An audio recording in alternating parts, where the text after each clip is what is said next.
अरे लाली रे लाली चुनरिया बोल बोल गोरियाना, लाली रे लाली चुनरिया बोल बोल गोरियाना, टेढ़ी रे मेरी डगरिया गगरी छलके ना, टेढ़ी रे मेरी डगरिया गगरी छलके ना। इसके अलावा एक बार आप दर्शकों को बता दीजिए कि कौन कौन नया गाना आ रहा है और उसमें से कोई एक जो आपको लगे कि सुनाना चाहिए वो सुना। फगुनी बयरिया सतावे हो, मनवा हमार बहकावे हो, फगुनी बयरिया सतावे हो, मनवा हमार बहकावे हो, आसारे में बानी चली अइताए बालम, सरधा बाटे रंगवा तू लगइताए बालम, सरधा बाटे रंगवा तू लगइताए बालम। जे करना आवेला सजनवा बड़ा दुख देला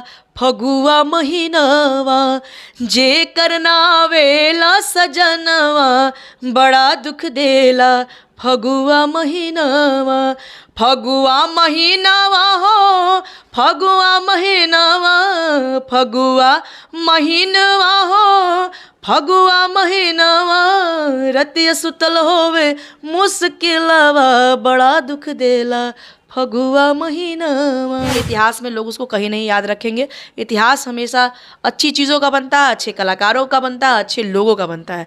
तो ये सारी चीज़ें टेम्पररी हैं, ये सब खत्म हो जाएंगे। नमस्कार, मैं हूं सिंह आदर्श। भोजपुरी के परंपरा को जिंदा रखने वाली और भोजपुरी के मिठास को आगे बढ़ाने वाली सुप्रसिद्ध गायिका, भोजपुरी में प्रतिष्ठित नाम देवी जी हमारे साथ है। और अभी होली का मौका है, होली आने ही वाला है, तो कुछ होली गीत भी इनसे सुनेंगे। सबसे पहले मैम स्वागत है आपका। बहुत बहुत शुक्रिया, थैंक यू। होली को लेकर कई गाने आपके आ रहे हैं, 2-3 एल्बम मैंने देखा अभी कि जो नया नया रिलीज होना है। उससे पहले एक 6 साल पुराना आपका एक गीत है फगुनी बेअरिया करके, अगर आपके ध्यान में हो तो उसी से शुरुआत करते हैं। फगुनी बयरिया सतावे हो, मनवा हमार बहकावे हो, फगुनी बयरिया सतावे हो, मनवा हमार बहकावे हो, आसारे में बानी चली अइताए बालम, सरधा बाटे रंगवा तू लगइताए बालम, सरधा बाटे रंगवा तू लगइताए बालम। ना ना ना ना ना ना ना ना सब कर सजन हो, घर चली आइल बाड़े सब कर सजन हो, लागे नाही मन रहिया जो हता नयन हो, कहले रह आवतानी हो अइला न राजा जानी हो, कहले रह आवतानी हो अइला न राजा जानी हो, भले ही तू अबिरिया उड़ैताए बालम, सरधा बाटे रंगवा तू लगइताए बालम, सरधा बाटे रंगवा तू लगइताए बालम। अभी कई नए गीत भी आए हैं, एक उसमें था होली खेले कृष्ण मुरारी। उसके अलावा एक बार आप दर्शकों को बता दीजिए कि कौन कौन नया गाना आ रहा है और उसमें से कोई एक जो आपको लगे कि सुनाना चाहिए वो सुना दीजिए। देखिए, मेरा एक फागुन आया है, फगुआ आया है, दोनों 2 गाने हैं। उसके बाद आया है ले ली ही जान फगुनवा, और उसके बाद आया है आज ब्रज में होली खेले आए कृष्ण होली खेले ना आए कृष्ण मुरारी, ऐसे है। इतने सारे गाने मैंने गाए हैं कि पूरा याद भी नहीं है। और एक है होली में फुलौले वाड़े, तो ये सारे गीत आए हैं। तो ये जो नया जो आया है उसमें से कोई एक गाना हमारे दर्शकों को सुना। ठीक है, मैं सुना देती हूँ। ये जो फागुन है उसका गीत है।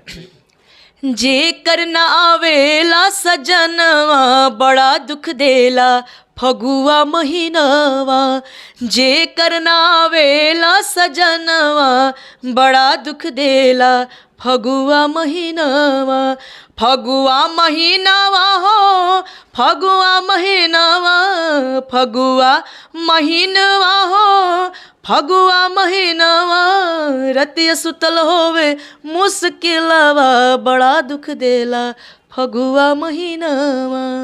एक तरफ मैम भोजपुरी में होली गीत के नाम पर जो लगातार अश्लीलता, देवी देवताओं को भी नहीं बख्शा जाता है, तो इस पे क्या बोलिएगा? देखिए वो एक अलग जोन है और अश्लील गानों को अश्लीलता के लिए सुना जाता है, कलाकारों को कला के लिए सुना जाता है। तो दोनों दो चीज़ें हैं, उससे कोई कंपेयर नहीं है। ये सारी चीज़ें सोशल मीडिया क्योंकि इतना एक्टिव हो गया है, बहुत सारी चीज़ें आ रही हैं, बेकार चीज़ें आ रही है, उसका कोई भविष्य नहीं है। इतिहास में लोग उसको कहीं नहीं याद रखेंगे। इतिहास हमेशा अच्छी चीज़ों का बनता है, अच्छे कलाकारों का बनता है, अच्छे लोगों का बनता है। तो ये सारी चीज़ें टेम्पररी हैं, ये सब खत्म हो जाएंगे। आखिर में 2 गाना ही आपसे सुनेंगे, क्योंकि सवालों पर हम लोग पिछले बार बातचीत कर चुके हैं। एक गाना अभी कोई भी होली का वैसा पारंपरिक गीत जो आपको लगता है कि सुनना चाहिए, होली में बजना चाहिए, देवी को लगता हो, क्योंकि आपको सुनने वाले तो बहुत लोग हैं, अलग अलग गानों को खूब पसंद किया जाता है और रिपीटेड मूड में सुनते हैं आपके गानों को लोग। तो कोई एक गाना जो आपको पसंद हो, आपको लगता है वो सुनाना चाहिए तो मैं सुना देती हूँ। मेरा एक पिचकारी एल्बम आया था बहुत साल पहले, तो उसमें बहुत सारे गाने मैंने गाए थे। उसका छोटा सा एक सुना देती हूँ, क्योंकि मैं थोड़ी सी जल्दी में हूँ, मुझे लखीसराय जाना है, तो सुना देती हूँ। अरे लाली रे लाली चुनरिया बोल बोल गोरियाना, लाली रे लाली चुनरिया बोल बोल गोरियाना, टेढ़ी रे मेरी डगरिया गगरी छलके ना, टेढ़ी रे मेरी डगरिया गगरी छलके ना, कि छल छल छल के गगरिया की मोरा भीगी जाए चुनरिया, कि छल छल छल के गगरिया की मोरा भीगी जाए चुनरिया, कैसे संभालो गगरिया बोल बोल गुरियाना, कैसे संभालो गगरिया बोल बोल गुरियाना, टेढ़ी रे मेरी डगरिया गगरी छलके ना, टेढ़ी रे मेरी डगरिया गगरी छलके ना।